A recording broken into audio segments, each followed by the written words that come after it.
उत्तर प्रदेश में प्रयागराज महाकुंभ मेला क्षेत्र में मौनी अमावस्या स्नान से पहले इस संगम पर भगदड़ मच गई। इस भगदड़ में कई घायल हो गए, सभी को अस्पताल पहुंचाया गया। वहीं इसके बाद शुरू हुआ तरह तरह की सूचनाओं का दौर। लोग जानना चाहते थे कि भगदड़ में कितने लोग घायल हैं और कितनों की मौत हुई, लेकिन किसी को कोई जवाब नहीं मिल रहा था। पूरा प्रशासनिक अमला चुप्पी साधे बैठा हुआ था। प्रयागराज से लखनऊ तक कोई ये कंफर्म नहीं कर पा रहा था कि घायल कितने हुए हैं और कितने लोगों की जान गई है। आखिरकार हादसे के करीब 17 घंटे बाद बुधवार देर शाम मेला अधिकारी विजय किरण आनंद और डीआईजी वैभव कृष्ण ने बताया कि लगभग 90 घायलों को अस्पताल पहुंचाया गया है। इनमें से 30 श्रद्धालुओं की मृत्यु हो गई है। वहीं अब सवाल उठ रहा है कि वो कुंभ मेला क्षेत्र जहां प्रशासन संगम में डुबकी लगाने वाले श्रद्धालुओं की संख्या लगातार अपडेट दे रहा था, वहां इतने बड़े हादसे में मौत और घायलों का आंकड़ा देने में 17 घंटे क्यों लग गए। आपको बता दें, जब देर रात हादसा हुआ तो पूरे संगम क्षेत्र में एम्बुलेंस के सायरन गूंजने लगे। भारी भीड़ में लोग बदहवास से खुद की जान बचाने के लिए इधर उधर भागने लगे। जिधर नजर दौड़ाएं भीड़ का रेला वहीं उसी तरफ दौड़ने लगा। मौके पर मेला प्रशासन ने तेजी से सभी घायलों को एम्बुलेंस के माध्यम से अस्पताल पहुंचाया। रास्ता खाली कराए जाने का प्रयास शुरू किया गया। सुबह होते होते अखाड़ा परिषद ने ऐलान कर दिया कि इस भगदड़ को देखते हुए शाही स्नान नहीं होगा। वहीं दूसरी तरफ मुख्यमंत्री योगी आदित्यनाथ का बयान आया।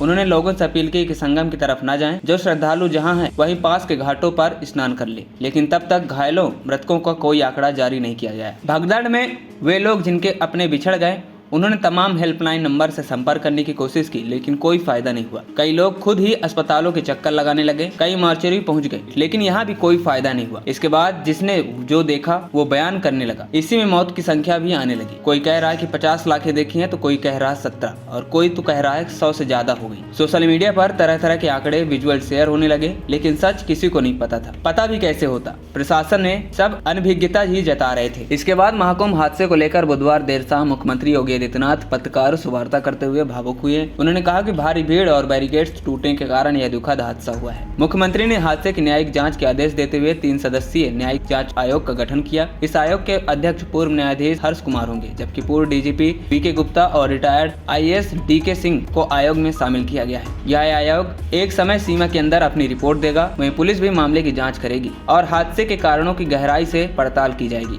यही नहीं, गुरुवार को मुख्य सचिव और डीजीपी प्रयागराज जाकर घटना की समीक्षा करेंगे। मुख्यमंत्री ने घटना पर गहरी चिंता जताते हुए कहा, प्रशासन ने कई दौर की समीक्षा बैठकें की है, फिर भी यह हादसा कैसे हुआ, इसकी गहन जांच होगी। सरकार ने मृतकों के परिवारजनों को 25-25 लाख रुपए सहायता राशि देने की घोषणा की है।